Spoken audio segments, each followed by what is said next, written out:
자, 전당대회에 앞서서 이재명 대통령의 지지율부터 잠깐 좀 볼까 하는데 이 추세가 좀 안 좋아요. 지금 상황이. 이거 우리가 진짜 좀 긴장해가지고 올릴 수 있는 방안을 우리라도 좀 빨리 모색을 해야 됩니다. 네. 자, 한번 좀 짚어주시겠습니까? 네, 리얼미터가 월요일 날 발표한 주간 집계인데요. 대통령 국정수행평가가 이번 주는 0.3%포인트 하락했습니다만 5주 연속 하락했기 때문에 네. 43%로 계속 최저치를 경신하고 있고요. 취임 이후 긍정평가 최저예요? 네, 그렇습니다. 네. 그 다음 페이지에 보시면은 이제 갤럽하고 MBS 조사도 지난주 발표됐죠.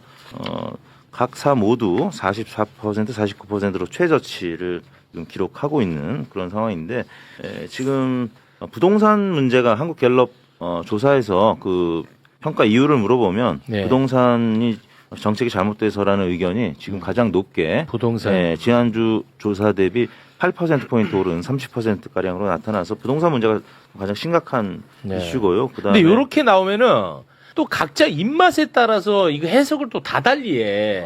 부동산 정책이 이러해서 떨어진다. 정반대로 저러해서 떨어진다라고 이 또 정반대로 분석들을 합니다. 정책을 가지고 또 그렇습니다. 네. 그리고 이제 지난주에 그 이재명 대통령께서 국민의힘 중진들 골프 회동하면서 4년 중임제 또 이 개헌 논란이 좀 있었습니다.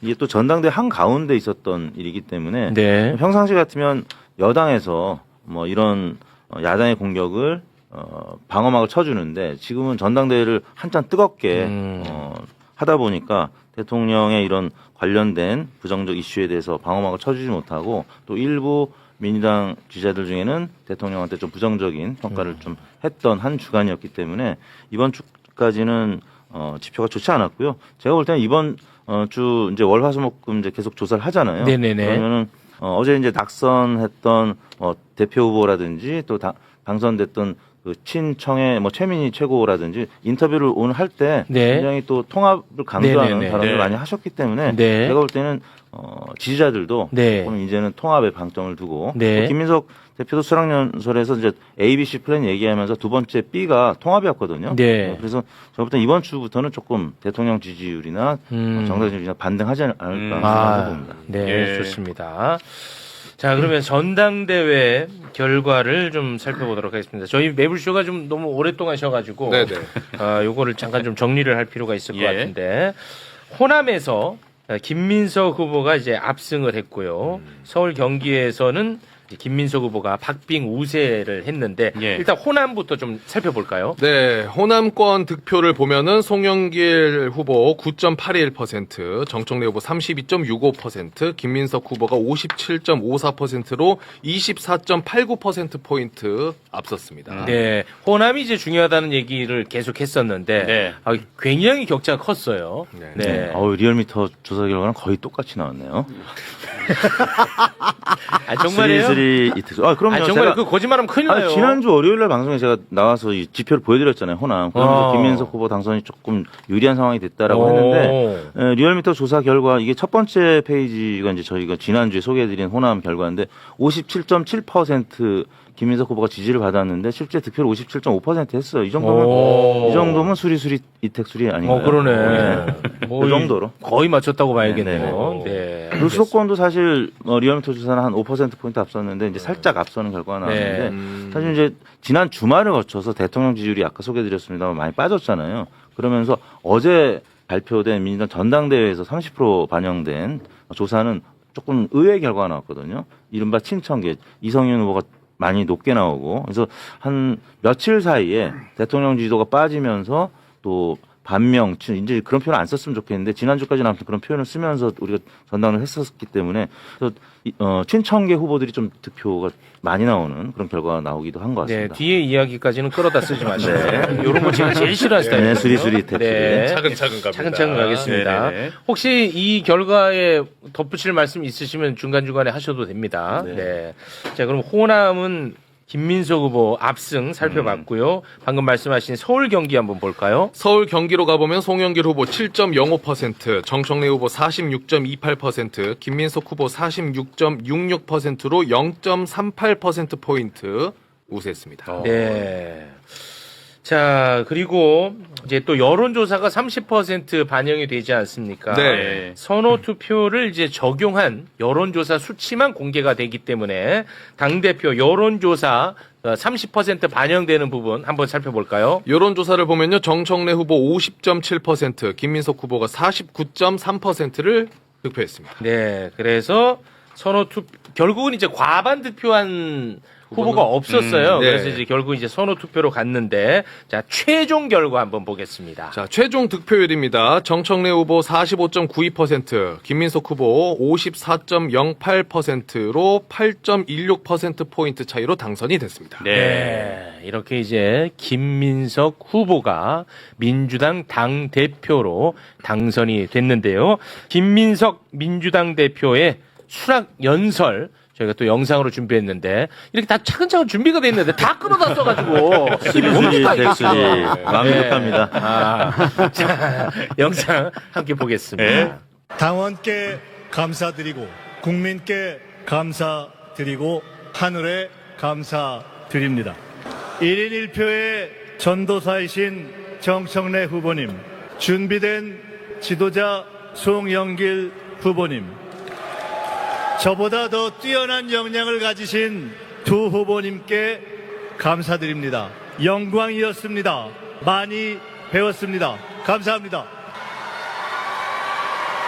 평생 스승 김대중의 뒤를 이어 감격이고 평생 동지 이재명의 길을 이어 뿌듯하고 K 황금시대 사명이 있어 막중합니다. 당정관계는 국정의 중심인 대통령과 정부를 지원하는 전면 협력의 창조적 수평관계가 될 것입니다. 네. 다시 한번 당선을 축하드리겠습니다. 자, 그리고 이제 최고위원 선거도 좀 살펴봐야 되는데, 결과에 앞서서 요거는 또 중요한 뉴스였기 때문에 요 부분은 좀 짚고 가도록 하겠습니다. 임미애 후보 그리고 김용호 후보가 16일 김용 후보의 지지를 부탁하면서 후보직을 사퇴하는 일이 있었는데요. 네. 회복을 좀 소개해 주시겠습니까? 자, 임미애 후보는 SNS에 최고위원 후보에서 사퇴합니다. 김용 후보를 최고위원으로 만들어 주십시오라는 글과 함께 사퇴했고, 김용호 후보도 SNS에 저 김용호 지금 이 시간부로 최고위원 후보직에서 물러나게 되었음을 알려드립니다. 저 김용호에게 주시려 했던 소중한 한 표는 기호 2번 김용 후보에게 모아주실 것을 간곡히 부탁드립니다. 라고 올렸습니다. 그렇습니다. 뭐 후보로 출마할 수도 있고 사퇴할 수도 있고 그거는 뭐 이제 각자의 몫이긴 합니다만 이제 임미애 후보 같은 경우는 매불쇼에 약 그 100만 구독자 앞에서 결과적으로는 조금 이제 거짓말을 하게 된 그런 모양새입니다. 네. 여기서 이제 약속을 한 부분이 있었거든요. 네. 예, 그거는 좀 개인적으로 저는 조금 아쉽게 좀 느껴지는 대목입니다. 네. 자, 그래서 이제 최종 최고위원 결과 한번 좀 보겠습니다. 네, 최민희 후보 18.35%, 박선원 후보 17.57%, 서미화 후보 16.60%, 이성윤 후보 16.35%, 한민수 후보 15.86%, 김용 후보가 15.26%로 한민수 후보까지 당선이 확정되었습니다. 네. 자, 여기까지가 이제 전당대회 상황을 저희가 이제 정리를 했고요. 네. 이제는 여러분께서 분석도 좀 해주시고, 해주실 말씀이 있으면 자유롭게 해주시면 좋을 것 같습니다. 네. 네. 어떻게 보셨습니까? 전당대회. 참 조심스럽긴 한데요. 네. 저는 이번 전당대회 전 과정에 대해서 답답함과 우려가 너무 컸기 때문에 사실 그 결과에 대한 해석도 조심스럽긴 마찬가지입니다. 조금 전에 먼저 말씀드리자면 이제 임미애 후보하고 사퇴를 하면서 김용 후보를 지지했던 것도 사실 이번 전당대회 결과가 어떤 의미로 비춰지는지를 좀 상징적으로 나타내고 그 결과가 오히려 역풍의 결과나 다른 식의 또 역결집을 만들어낸 이런 식의 현상으로 뭐 해석을 해도 될 정도로 마지막까지 당내 선거에서는 보기 드물게 지나치게 좀 대결적인 구도로 비쳤던 부분은 너무 아쉽다 전제로 이렇게 말씀을 드리고요. 그냥 총평으로 먼저 한마디 말씀을 드리면 사실 김민석 후보가 당대표가 되고 사실은 마지막에 최고위원들 3명은 굳이 이야기하면은 청 후보라고 할 수 있는 팀 정청래 후보 3명이 됐다는 것을 볼 때 대통령의 지지율이 떨어지는 가운데서 조금은 그래도 당청에 대한 조금 더 조금 협력 관계가 있으면 좋겠다고 하는 어떤 생각들과 예. 그럼에도 불구하고 이번 전당대회 과정에서 나왔던 여러 가지 불안과 우려, 비판적인 부분 여기에 대한 어떤 견제의 의미가 좀 적절하게 들어간 결과로 해석할 수 있겠다. 이 정도로 우선은 청평을 드립니다. 과정은 굉장히 상처도 많이 나고 과열 양상으로 왔지만 결과적으로는 굉장히 나름 또 균형이 잘 잡힌 결과라고 보시는 거군요. 이게 민주당 지지층과 민주당 당원들이 사실 여러 가지 걱정을 하고 비판적인 시선도 보냈지만 네. 이 결과가 또 다른 더 안 좋은 방향으로 가면 어떻게 하나 이런 생각들이 이 마지막 결과에서 조금 나온 건 아닌가. 예. 그런 부분을 당선자나 아니면 낙선자 모두가 조금 깊게 들여다봐야 될 결과다. 네. 이렇게 좀 말씀드릴 수 있을 것 같습니다. 알겠습니다. 우리 교수님은요? 일단 저는 정서적으로 그러니까 이 과정에서는 좀 불편했어요. 그러니까 전체적으로 이 진행되는 과정은 되게 불편했는데 결과가 나오니까 네. 참 묘하게 편하네요. 다른 분들은 걱정을 많이 하던데 저는 네. 되게 편안하고 지금 상태 굉장히 편안한 상태인데 네. 저는 이제 선거가 진행되는 과정에서 계속 기회가 있을 때마다 그런 말 했는데 이번 선거는 사실은 결과보다 결과에 대한 해석이 중요하다. 그렇지. 저는 그렇게 보거든요. 네. 저는 사실은 이번 선거 전체 득표를 봤을 때 특이한 점은 호남에서 차이지 나머지 점이 특이하다고 보지는 않거든요. 네. 그런데 이 시점에서 이 과정을 이 전당대회를 어떻게 해석할 것인가라고 하는 문제가 향후 민주당만이 아니라 범민주 진보 진영과 대한민국 미래에 아주 중대한 결과를 가져올 것이다. 네네네. 그래서 저는 나름대로 그럼 뭐 할까? 그래서 저는 그래도 철학자니까 이 네. 관련에 대해서 논문까지는 아니라도 그에 준하는 수준의 글을 한 편 써야 되겠다. 그래서 뭐 글을 쓰고 있는 중이고 네. 그 과정에서 좀 생각나는 것들 오늘 말씀드리도록 하겠습니다. 네네. 네. 좀 이거는 제가 이제 뭐 뒷담화를 하는 게 아니고 이따가 이제 박지원 의원님이 나오실 테니까 미리 제가 말씀을 좀 드리자면 이번 전당대회 결과의 성격 규정이 굉장히 중요하다 말씀하셨는데 박지원 의원님은 이번 전당대회 결과를 이재명 대통령의 승리로 규정을 하더라고요. 저는 가장 나쁜 평가라고 개인적으로 생각해요. 그렇게 평가를 해버리면 40%에 가까운 정청래 후보를 지지했던 사람들을 또 역시 반명으로 몰아넣는 결과가 돼버리거든요. 그러면 우리가 계속 통합 하나로 가자가 이것도 완전히 시작부터 엇나갑니다. 그렇게 규정을 해버리면. 규정을 해버리면. 예. 이따가 박지원 의원님이 나오시기 때문에 제가 말씀드리는 네, 거예요, 네. 미리. 네, 이따가 뒷담화 아닙니다. 박전호님 앞에서 그렇게 말씀을 드릴 기회는 없는데 네. 정말 지금 이야기한 그런 언어는 굉장히 조심스럽습니다.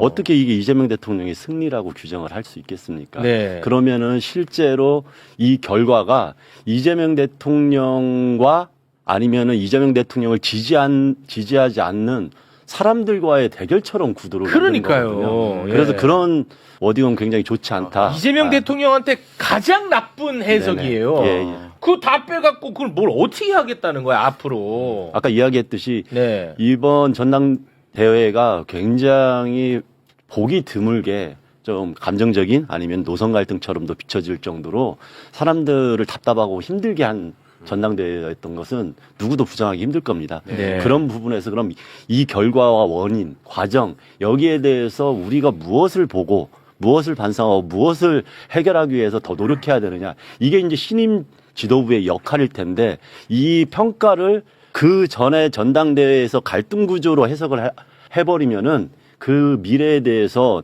또 다른 갈등이 유발될 수 있기 때문에 굉장히 조심스럽게 해석하고 매우 날카롭지만 그게 긍정적인 방향에서 서로의 마음을 보다듬고 예. 반성을 촉구하는 그런 방향에서 해석들이 이루어져야 된다고 생각합니다. 아하. 네.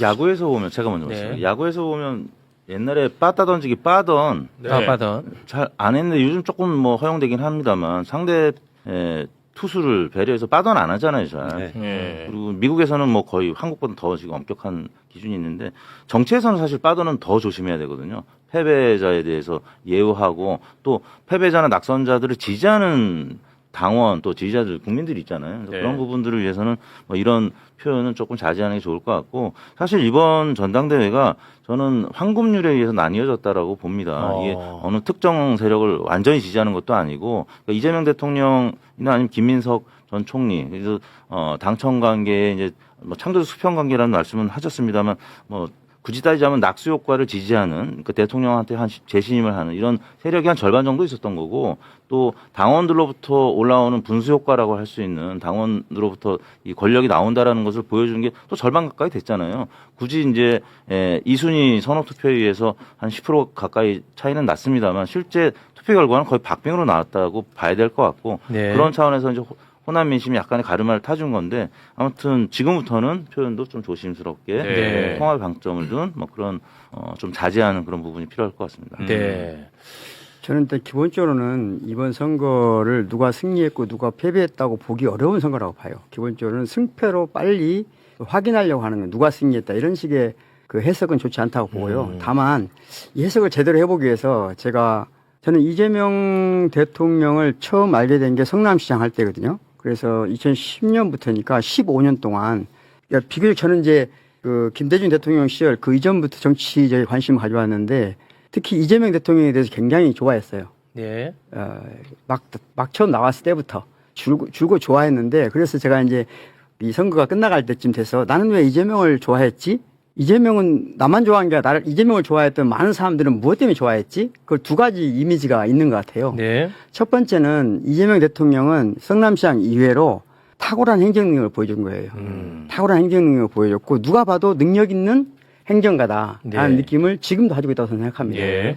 그리고 이와 관련해서 대통령이 계속해서 이제 특히 대통령 선거 때 대선 때 많이 내세운 것이 먹사니즘, 잘사니즘이에요. 그러니까 먹사니즘, 잘사니즘의 프레임을 만들었거든요. 그래서 그것은 내가 유능한 이재명으로서 유능한 행정가로서 국민들을 모두를 잘 살게 해주겠다. 또는 먹고 살만한 문제에 관해서는 확실하게 챙기겠다. 그런 행정 능력을 보여주겠다. 저는 그런 프레임이 하나 있다고 생각해요. 그것 때문에 이재명을 좋아한 것도 분명히 있어요. 네. 이게 능력의 프레임이잖아요. 네. 그런데 저는 개인적으로 이재명을 처음 좋아하게 된 건 그쪽보다는 이재명이라는 사람이 압도적으로 그 누구도 가지고 있지 않은 그 서사를 가지고 있단 말이죠. 이 대한민국에서 가장 가난한 자, 가장 아래에 있는 자로부터 출발했어요. 그런데 이재명 대통령은 성남시장 이후에 쭉 보여준 것은 뭐냐면 서민을 위한 정치를 한다는 느낌보다는 서민 그 자체의 정치라는 느낌을 줬거든요. 그게 저는 이재명 대통령을 가장 사랑하게 된, 좋아하게 되고 지지하게 된 저한테 배경이에요. 예. 그래서 그런 말과 그런 것과 관련해서 이재명 대통령이 정치를 시작한 날부터 마지막 대통령 취임할 때까지 결코 빠지지 않고 한 말이 억강부약 대동사상이에요. 대동사상. 저는 이 두 개의 프레임이 있다고 생각하거든요. 이재명 대통령한테 또 네. 이재명 정부에 국민 주권 정부는 하나는 먹사니즘 또는 잘사니즘 즉 능력 프레임이 하나 있고 또 하나 프레임은 억강부약 대동사상이라는 프레임이 있다고 생각합니다. 저는 이번 당대표 선거가 쉽게 말하면 억강부약 대동사상이라는 이재명 프레임과 네. 또 하나는 잘사니즘, 먹사니즘이라는 이재명 프레임의 경쟁이었으면 가장 좋았겠다. 다시 말하면 어떤 이재명이냐를 놓고 경쟁했으면 좋았을 텐데. 네. 그러니까 이번에 그 경쟁한 진영에서 네. 둘 다 어찌됐든 간에 이재명 정부의 성공을 기치로 내걸었어. 그렇죠. 그런데 거기에 대한 성격은 좀 다를 수 있고 그렇죠. 그래야 네. 이제 경쟁이 되는데 그렇죠. 그런 내용이 없었다는 거군요. 네네. 이거 새롭다. 그리고 예. 이제 이재명 정부 1년 동안 본인들이 내세운 정부에서 제시한 평가 지표가 있을 거 아니에요. 네. 그리고 제가 생각하기에 과연 이재명 대통령한테 우리가 바라는 다시 말하면 잘사니즘, 먹사니즘 관련된 이 지표들이 있어요. 그러면 우리 경제 성장률이 높아졌다든가 코스피 지수가 변했다든가 시가총액 순위가 변해 수출 경상수지 다 좋아졌거든요. 네. 그러면 이것은 분명 누가 봐도 대통령이 능력 있는 사람이라는 건 입증된 거잖아요. 네네. 그리고 잘사니즘, 먹사니즘 입증한 거잖아요. 예. 그런데 또 다른 측면에서 보자는 거죠. 다시 말하면 억강부약 대동사상으로 가는 대통령의 1년 성과가 있었는가. 이 관련해서 아주 쉬운 말만 하나 하겠습니다. 제가. 네네네. 불평등 지수가 높아졌을까 낮아졌을까. 불평등 지수. 진위계수라고 하거든요. 이거- 아주 쉬운 말로 하면은 그러니까 제가 체감하기로는 조금 간극이 더 커진 것 같아. 그렇습니다. 맞아요? 예. 어. 그러니까 이재명 정부 들어와서 모두가 성장하긴 했지만 가난한 사람이 성장한 것하고 부자인 사람이 성장한 것 대개 이 통계를 낼 때는 5분위를 내거든요. 20%씩 잘라요. 그런데 더 놀라운 게 있어요. 가장 안타까운 것은 뭐냐면 좀 이게 가슴 아픈 이야기인데 하위 20%의 경우에 네. 하위 20%의 경우에 가처분 소득이 줄어들 뿐만 아니라 더 심각한 문제가 있어요. 매달 가구당 50만 원 이상의 빚을 지는 것이 하위 20%예요. 가계부채가 계속 늘어나요. 네. 그러니까 실제 반드시 필요한 돈이 있잖아요.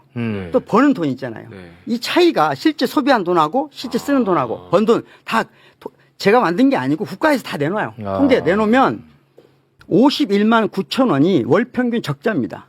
우리나라 월 20%의 가계가. 그럼 이게 줄었냐? 최소한 줄었다는 희망이 있어야 되잖아요. 아, 네네. 그런데 이게 줄어든다는 희망이 없어요. 지금까지 한 모든 통계를 보면. 자, 이 말은 무슨 말이냐? 제가 이재명 대통령 정치를 비판하려는 게 아니라 네네. 대통령이 되는 순간 어떤 이재명이 되길 바라는 것은 다 다를 수가 있어요. 네, 맞아요. 어떤 사람은 전체 국방이 가장 중요하다.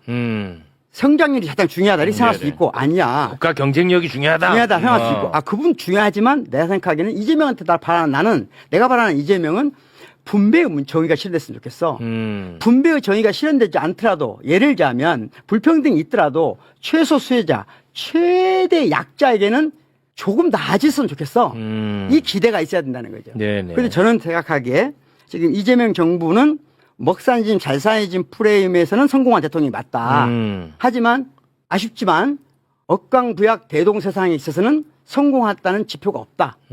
자, 이 경쟁을 했으면 좋았겠다, 저는. 그 두 가지 경쟁. 이 경쟁을 해서 그랬을 때 나는 A형 이재명, B형 이재명 할 수 있잖아요. 네, 그럴 수 있어. 이렇게 경쟁하면 얼마나 아름답습니까? A형, B형으로 하지 마. 표현이 안 좋은가? 오해 사니까 가나. 가형. 가형과 나형. 가형 이재명, 네, 나형 오해 이재명. 살 수 있어요. 그렇게 네. 해서 경쟁하고 네. 그렇게 해서 보완해야 되거든요. 그런데 지금 민주당의 당대표 선거를 하는데 네. 불평등에 관해서 단 한마디도 없는 거예요. 이게 민주당이 위험한 신호라는 거예요. 무슨 말이냐. 좋았다. 전 세계에서 지금 OECD 국가 중에 극우화되지 않은 나라는 없습니다. 왜냐하면 2008년 이후에 OECD 국가의 대부분의 진보 정당이나 민주 세력들이 금융과 타협하면서 어떻게 됐냐? 기득권 세력으로 전락했어요. 주류 기득권으로 국민들한테 비치기 시작한 거예요. 그러니까 일반 서민이 보기에는 보수냐 진보냐가 안 중요해. 다 기득권처럼 보이는 거예요. 그래서 트럼프 같은 극우 정치가 등장하기 시작한 거죠. 유럽에서도. 이 체제 자체를 이제 부정할 수밖에 그렇죠. 없는 극우. 그걸 막았던 게 이재명의 억강부약 대동세상의 프레임이에요. 그런데 대통령이 되고 나서 이 프레임이 너무나 약화되고 있다. 나는 이 문제를 적어도 민주당 당대표 선거라면 다시 말하면 정당과 정부가 창조적 서로 균형을 이루는 그런 관계라면 이번 선거에서 이게 핵심이 돼야 되거든요.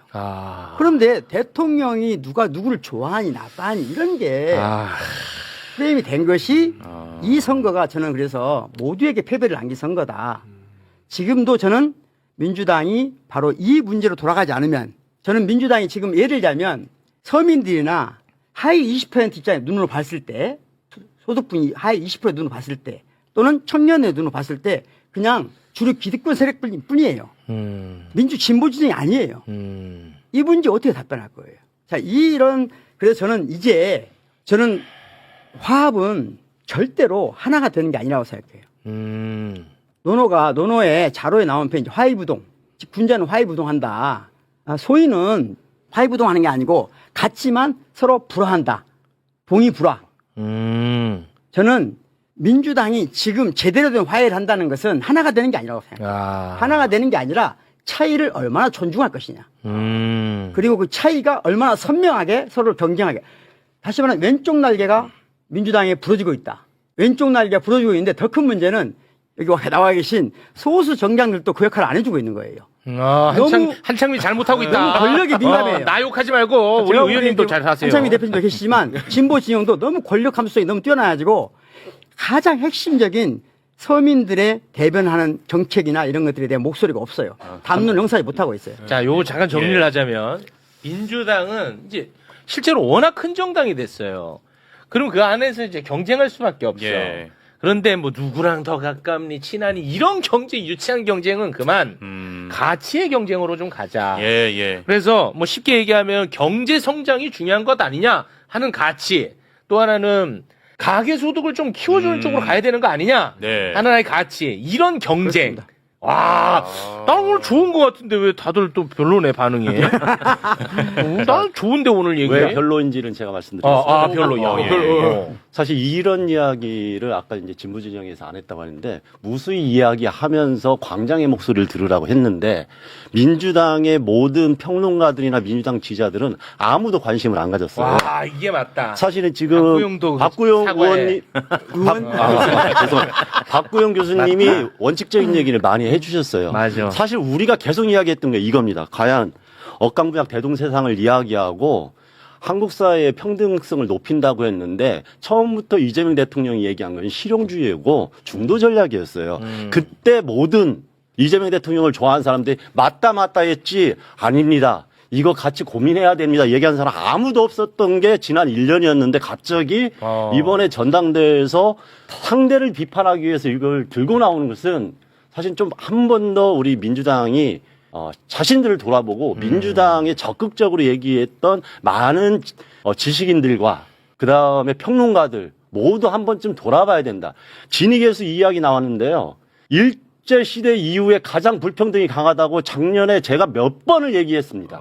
아무도 귀담아 듣지 않아요. 맞아. 지금은 그런 거 이야기할 때가 아니라고 얘기하거나 아니면은 모든 정치적 권력 관계 이야기만 해온 게 1년 동안의 정치평론이었습니다.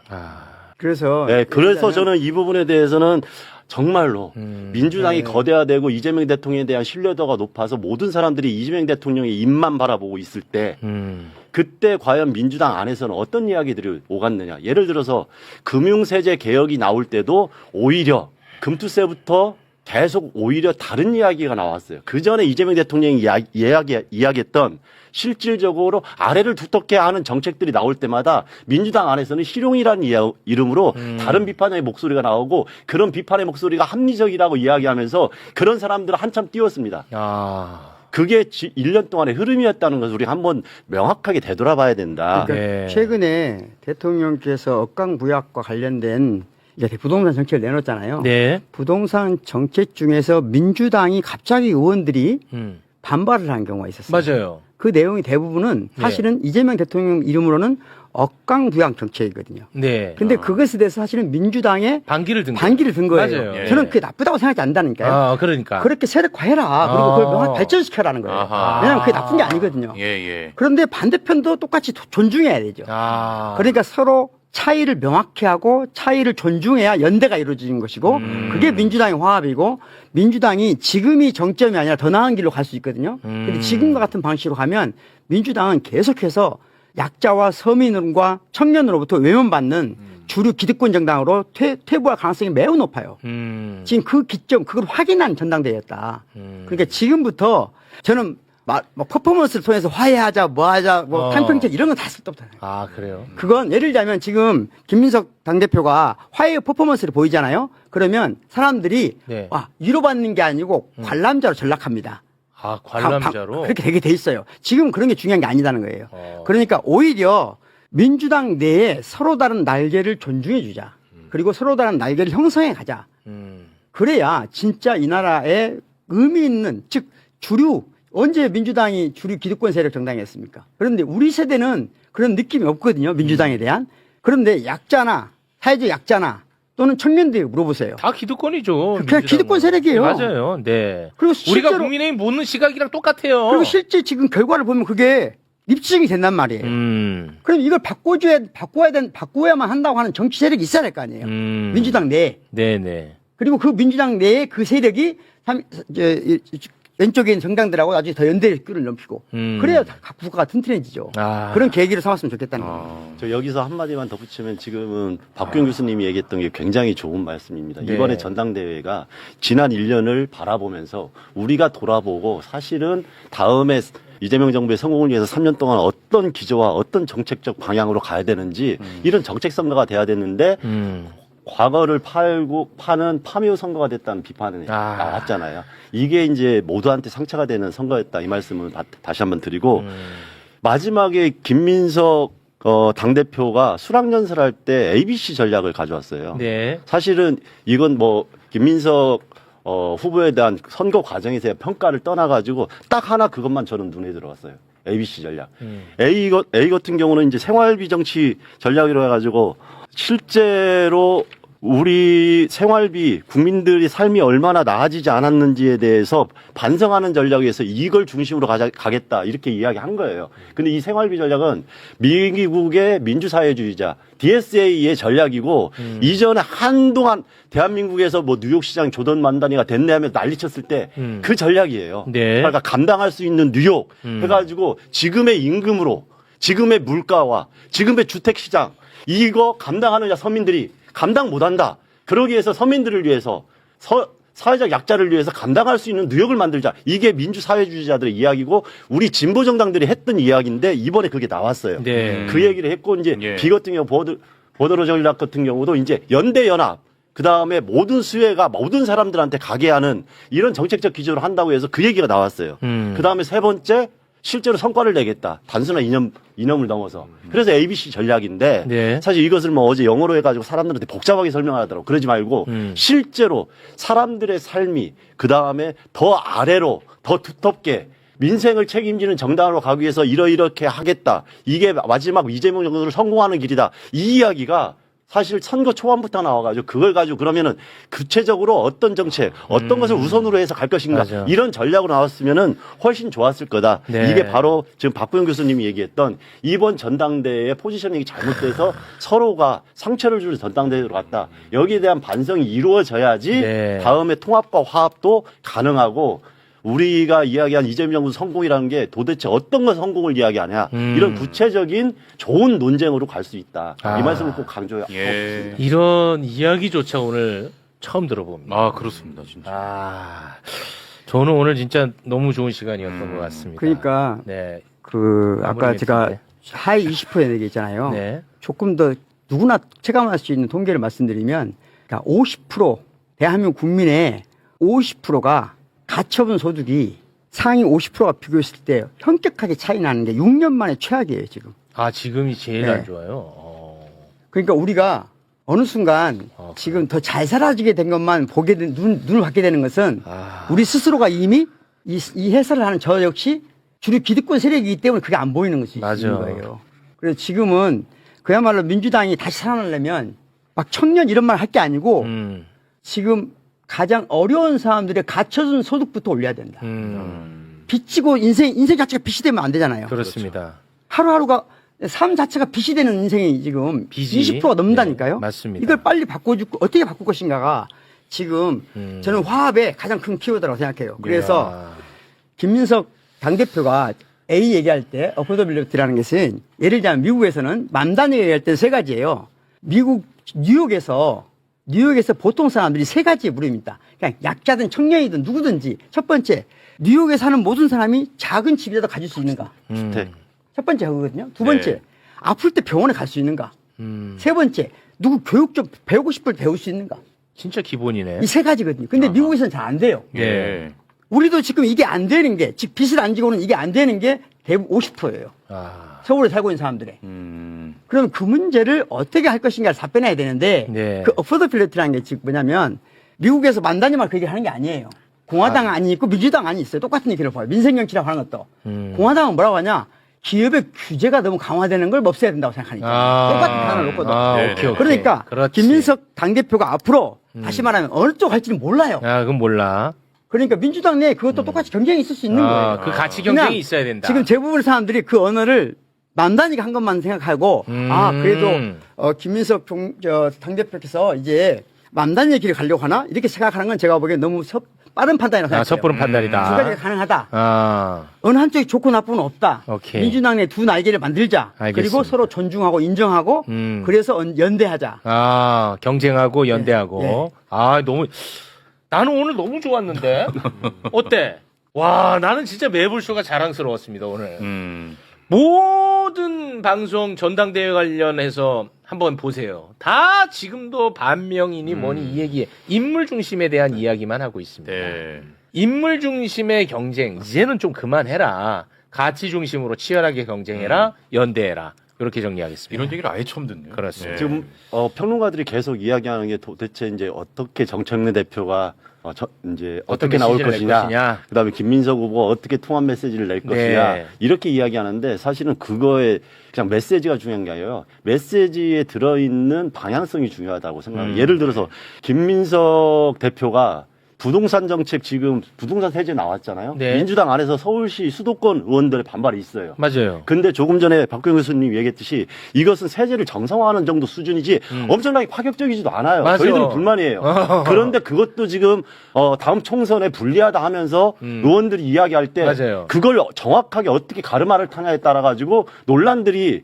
더 발생할 거냐, 맞아요. 아니면은 국정이 안정화되느냐 이런 것들이 하나하나 보여지면서 논쟁이 될 거라는 거예요. 맞아요. 그러면은 금융세제 어떻게 할 거냐, 부동산세뿐만 아니라 네, 금융세제 네. 어떻게 할 거냐, 그리고 그 다음에 지금 언론개혁이냐, 검찰개혁, 형수법 이후에 어떤 방향성에서 잘 정리해 나갈 것이냐, 이런 이야기들이 정책적으로 나왔을 때 그것을 어떻게 최고위원들이 반청이냐, 반명이냐, 반석이냐, 친석이냐, 이런 게 중요한 게 아니라 네. 그 정책적 기조가 어떻게 나오냐에 따라가지고 최고위원들도 거기에 대해서 어떤 반응이 나올 거냐, 이렇게 나온다고 생각합니다. 그래서 저는 가장 중요한 게 대표나 대통령님이 이제 1년 이후에 이런 어려움을 겪고 나서 어떤 정책적 기조와 어떤 방향성을 가지고 메시지가 나오고 국민들을 통합적으로 가져가느냐, 이 예. 통합이 단순하게 봉합이 아니라 알겠습니다. 우리의 다수를 위한 모두의 민주당이라는데 도대체 모두가 어디에 있습니까? 이런 의구심을